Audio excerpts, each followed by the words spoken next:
Leandro Diniz. Prossigo há algum tempo na pesquisa e desenvolvimento do tema da infantilização da mente, do início do século XX até os dias de hoje. E um dos pilares da progressiva infantilização das almas é a sucessiva retirada da responsabilidade interna de cada indivíduo para consigo mesmo. Veja, esse tema que nós estamos falando, quer dizer, espécie de coisificação da verdade em fórmulas verbais ou matemáticas. É um dos grandes responsáveis por isso. Quer dizer, os caras querem chegar, vamos dizer, uma ciência tão perfeita que não precisa saber, nenhum ser humano não precisa estar lá. Um computador fala com outro. E isso te dá uma garantia total da verdade. Mas isso é a coisa mais louca do mundo, não tem verdade nenhuma nisso aí. Já que uma das características principais da criança é a irresponsabilidade pelos próprios atos. Seria essa retirada do peso da responsabilidade um dos quesitos fundamentais para a impossibilidade da confissão, mas sem sombra de dúvida. Quer dizer, quando Cristo diz, carrega a tua cruz, o que é a tua cruz? É a sua história, meu Deus do céu. Você está lá, pega a cruz agora no caso, independente do significado dela no contexto cristão, ela é a cruz de espaço-tempo, no qual você está preso. É a sua história, da qual você não pode se livrar de maneira alguma. Você está grudado nela de qualquer maneira, mas você pode carregá-la, onde você se torna responsável pela sua história. Entendendo? Quer dizer, e isto aí realiza perfeitamente, vamos dizer, a ideia da consciência, segundo Maurice Pradine. O que é a consciência?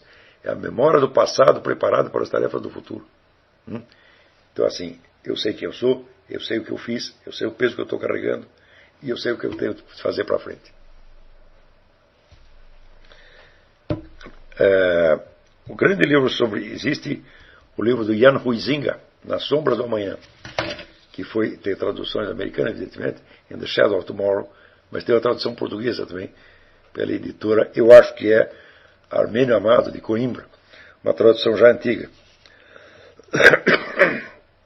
E ele fala muito sobre esse problema da infantilização. Está piorando cada vez mais, e piorando, sobretudo, na medida em que a administração estatal tenta fazer as pessoas se sentirem protegidas contra tudo. Quer dizer, vacinando as pessoas contra a própria realidade. Por exemplo, você tem que se precaver contra a possibilidade de uma doença que você pode contrair daqui a 10 anos, etc, etc. Então, está oferecendo proteção e, ao mesmo tempo, está instigando o medo. Está infantilizando, evidentemente. Rafael Teixeira. O senhor sugeriu que os alunos deveriam procurar o domínio da linguagem, mas que também empregasse uma ou outra vez uma breguice proposital a escrever, com o objetivo de deixar o texto mais sincero e evitar o respeito humano. Sim, essa é uma recomendação que vale especificamente para a circunstância brasileira de hoje. Quer dizer que se você estivesse, digamos, que você é um aluno de uma universidade medieval, discursando para outros alunos, você tem que falar na linguagem deles, que é uma linguagem eminentemente culta, formal, etc, etc. Tá certo? Quer dizer, você já tem um círculo de pessoas que te compreendem, e você já tem ali uma série de convenções que não foram feitas para sufocar o seu pensamento, mas para ajudar a expressá-lo. Por exemplo, todo o vocabulário técnico que os escolásticos desenvolveram é uma verdadeira maravilha. Tá certo? Mas, no caso do Brasil de hoje, nós estamos lidando, vamos dizer, de certo modo, com uma matéria bruta. E no Brasil você tem toda a linguagem formal utilizada na mídia, nos discursos parlamentares, etc, etc, é uma defesa completa contra a realidade. Então, até as normas de polidez que se usam no Brasil, e até em parte aqui, elas se tornaram defensivas. Quando você vai dizer certas coisas, você vai ter que quebrar aquilo. É claro que é uma situação, para assim dizer, anormal. Mas, como dizia o Schwon, uma anomalia vale outra. Eu pergunto porque eu tomo pontuadas atitudes deliberadamente excêntricas para espantar e evitar e cortar o barato de certas pessoas. E funciona. Eu digo, mas é claro que funciona. Só uso quando sinto que a pessoa com quem fala não sabe o que está dizendo.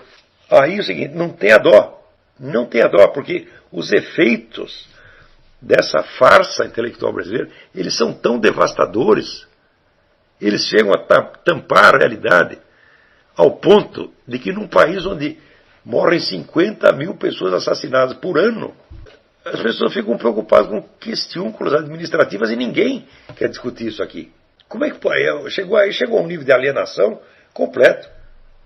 E quando você via jornais brasileiros, né, até hoje as pessoas usam. Você vê, outro dia, discutindo a questão da liberação das drogas, voltou o famoso argumento da lei seca. Mas a lei seca foi o período mais violento da história dos Estados Unidos. Ora, o ano mais violento, né, na cidade mais violenta, foi Chicago, teve 365 assassinatos, um por dia. O que é isso comparado com a média de qualquer cidade brasileira hoje? Qualquer capital? É nada. Né? Em segundo lugar, né, por exemplo, esta imagem, a lei seca não funcionou. O quê? A lei seca diminui em 10 vezes o consumo de álcool. Diminuiu a criminalidade em tudo quanto é lugar. Quer dizer, mas a gente criou uma fórmula, a lei seca não funcionou. Você sai repetindo aquilo. E aquilo vira uma convicção. Porque é a palavra, o esquema verbal, imantado de poder autônomo. Né? Todo mundo fala, a guerra do Iraque, né? No Iraque eles não encontraram armas de destruição em massa. Eu digo, olha, eu li o livro do Richard Miniter, Disinformation, está lá a lista das armas de destruição em massa. A lista oficial das armas. Como não foi encontrado? Né? Então, você sabendo que esse tipo de formalismo, que é aceito, vamos dizer, como uma coleção de slogans, de chavões, de efeito imediato, você sabendo até que ponto isso está embotando a consciência brasileira, tem obrigação de quebrar isso. E, vamos dizer, nós sabemos que os mentirosos, grandes farsantes, eles sempre se defendem atrás de regras de polidez que eles mesmos inventaram para se tornar inatingíveis. Por exemplo, certas coisas não se falam. Essas mesmo que você tem que falar. Hã? Então, assim, o desrespeito total e sistemático é a única solução em certas situações. Não pense que eu gosto de xingar pessoas. Não, claro que não gosto. Se fosse possível chamar todo mundo de meu anjinho, né, eu chamaria, pô. Se fosse, por exemplo, falar respeitosamente com certas pessoas. Né? Porque tem certos brasileiros que, quando eu falo com eles, eu falo com requintes de respeito. Então, o falecido Miguel Reale, o Paulo Mercadante. Né? Eu olho, essas pessoas são tesouros que sobraram de uma outra época, o Herberto Salles. Né? Eu falava com eles assim, de coração na mão. Né? Não é para não ofender, é até para afagar, para fazer eles se sentirem felizes. Né? Eu lembro quando eu era pequeno, né? As amigas da minha mãe gostavam de ir na minha casa só para ver eu fazer palhaçada. Né? E as velhinhas ficavam tudo rindo. Né? E eu ficava muito feliz, porque eu via que a vida delas era sofrida. Né? Então eu com esses velhinhos eu também fico assim. Né? Eles já sofreram muito, eu quero torná-los alegres, tratar da melhor maneira possível. Agora se encontra uma Dilma Rousseff, um Lula, o Emerson, ora, o que é isso, minha gente? Quer dizer, como é que a mesma norma de polidez pode valer para um e para outro? Quer dizer, não é possível que as normas da educação estejam tão separadas da realidade da vida, tá certo? Ao ponto de se tornar uma vacina. Né? Por exemplo, aqui nos Estados Unidos, para você levantar o problema da certidão de nascimento do Lula, não, do Obama, perdão. Né? Existe uma identidade profunda dos dois personagens. As pessoas dizem que é falta de educação. Então, quer dizer, peraí, você está querendo investigar um negócio, e outros que é falta de educação investigar? Então, e você vai tentar provar, não é falta de educação, etc. Ora, se você responde polidamente a isso, você já caiu na armadilha. Né? Então, além disso, existem, vamos dizer, ofensas que são consagradas. Por exemplo, você chamar o cara de racista, de preconceituoso, de nazista, é considerado bom. Agora, se eu chamo o cara, seu filho disso, é claro que, se você acusa, por exemplo, de racismo é crime, ele está me imputando um crime. Ser prostituta não é crime. Então, estou imputando à sua mãezinha, tá certo? Uma conduta bem menos ofensiva do que você está imputando a mim. Então, e no entanto, quando a gente faz isso, a pessoa fica ofendidíssima, porque chama de racista. Racista é a sua mãe, aquela puta da sua mãe. Né? Mas você é muito agressivo. O que é isso, porra? É a total perda do senso das medidas, quer dizer, ou a ofensa tem algum significado que corresponde a realidades do mundo, ou então ela é apenas, vamos dizer, um emblema imantado de valor em si. Então virou já uma hipnose. Daí ele pergunta, como a escolha pelo absurdo na vida das artes seria uma maneira de buscar a sinceridade?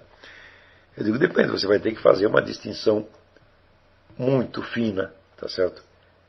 Entre, como diz, as pessoas que merecem o seu respeito, a sua afeição, a sua sinceridade, e os outros que não merecem nada. Então, por exemplo, sempre no mundo sempre houve, vamos dizer, sobretudo a partir do século XIX, artistas que em protesto contra a hipocrisia reinante se comportavam de maneira extravagante. Eu digo, mas se comportavam de maneira extravagante sempre? Claro que não. Baudelaire pintava o cabelo de verde e saía puxando uma tartaruga dizendo que era um cachorro. Eu digo, bom, mas ele não fazia isso no círculo das pessoas que o compreendiam.